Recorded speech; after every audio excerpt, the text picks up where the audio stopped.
Hi friends, இப்போ நம்ம சின்ன மருமகள் பார்க்க போகிற சின்ன மருமகள் வந்துட்டு, அதாவது இவங்க ஒரு மருந்தை கலந்து தான் சாவித்திரியும் தாமரையும் கொண்டு வர, இதை பார்த்தோன்னே கும்பிட போன தெய்வம் குறுக்க வருதுன்னு சொல்லுவாங்களே, சும்மாவா சொல்லுவாங்க. நம்ம கருப்பண்ண இருக்காரே, அவர் வந்து ஜூஸை கலக்கி எடுத்துகிட்டு வர, இது ஒரு கசாயம் குடிச்சே ஆகணும்ப்பான்னு சொல்ல, இவங்க கையில் ஒன்று இருக்கிறத பார்த்தோன்னே அதுவும் ஒன்னா சித்தின்னு சொல்லி கேள்வி கேட்க, இவன் தெரிஞ்சு செய்கிறானா இல்லை தெரியாமல் செய்கிறானா, அச்சோச்சோ போச்சே அப்படிங்கிற மாதிரி ஆயிடுச்சு. இவங்க எடுத்து அப்படியே இது இப்படி கலக்கி கலக்கி வைக்க, இதில் எந்த ஜூஸ் நம்ம ஜூஸ்ன்னு தெரியாமல் போயிடுச்சேமா அப்படிங்கிற மாதிரி ஆயிடுச்சு.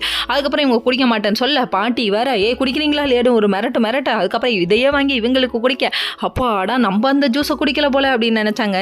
இதுக்கு தாங்க சொந்த செலவில் சூனியம் வைக்கக்கூடாதுங்கிறது. அடுத்தவங்களுக்கு குழி பச்சிங்கன்னா அந்த குழியில் நீங்களே விழுவீங்கன்னு ஏன் தெரியாமல் போயிடுச்சு உங்களுக்கு அப்படிங்கிற மாதிரி ஆயிடுச்சு. கடைசியில் பார்த்தா அதை குடித்ததே நம்ம சாவித்திரி அம்மா தாங்க. கடைசியில் எல்லாரும் எதிர்பார்த்தது தாங்க. பேத்தெடுத்தோன்னே பேத்தா சாங்க போட வேணாமா, அச்சோ அச்சோ அச்சோன்னு ஒரு பாட்டை போட்டுட்டு இவங்க பாத்ரூம்லேயே உட்காந்துட்டாங்க. இப்படி ஒரு என்டர்டைன்மெண்ட் சீனை யாரும் எதிர்பார்க்கல அப்படிங்கிற மாதிரி ஆயிடுச்சு. அதுக்கப்புறம் பார்த்தீங்கன்னா சரின்னு சொல்லிட்டு போஸ் ஒரு பக்கம் வந்து தலகாலு கண்ணு முன்னே தெரியாமல் குடிச்சிட்டு வந்தார்.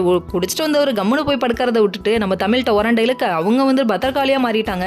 அப்படியே அருவாமனை தூக்கி கழுத்தில் வைக்க, அதுக்கப்புறம் என்னடா தமிழ் கத்துற சத்தம் கேட்குதுன்னு சொல்லிட்டு எல்லாரும் வீட்டுக்கு வெளியே வந்து பார்க்குறாங்க. அந்த டைம் பார்த்து இந்த லெஃப்ட்டில் வாங்கிக்கோ, ரைட்டில் வாங்கிக்கோ, இங்கே வாங்கிக்கோ, அங்கே வாங்கிக்கோன்னு சும்மா சொலுப்புன்னு அடிச்சாங்க பாருங்க, வேற லெவல். அதுக்கப்புறம் என்னடி கை உங்குற என் பிள்ளையான்னு சொல்லிட்டு வந்து போஸோட அம்மா தடுக்கிறாங்க. நீ ஒழுங்காக வளர்த்தா நான் ஏன் கை வாங்க போகிறேன் அப்படிங்கிற மாதிரி. Okay friends, next